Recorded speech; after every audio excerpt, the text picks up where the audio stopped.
刺身ではあまり食さないような気があるな。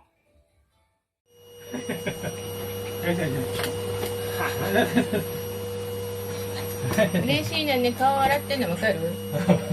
口角が上がってる。覚えてた覚えてた、よかったよかった。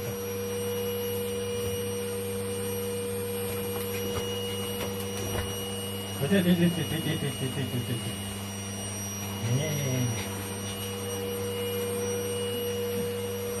っちゃねしゃー笑ってる。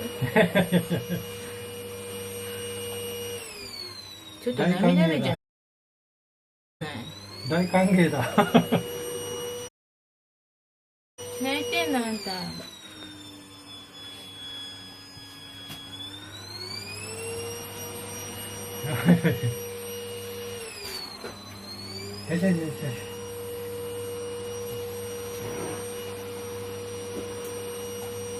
ねえしゃっちゃん、ほらお家案内してあげて。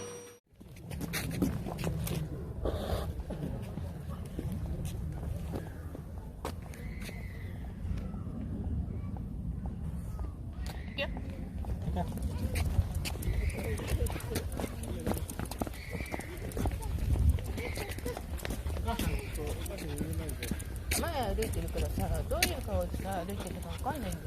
なるほど。少なくとも喜んではいないんだ。でも前よりも尻尾を、歯が上がってる。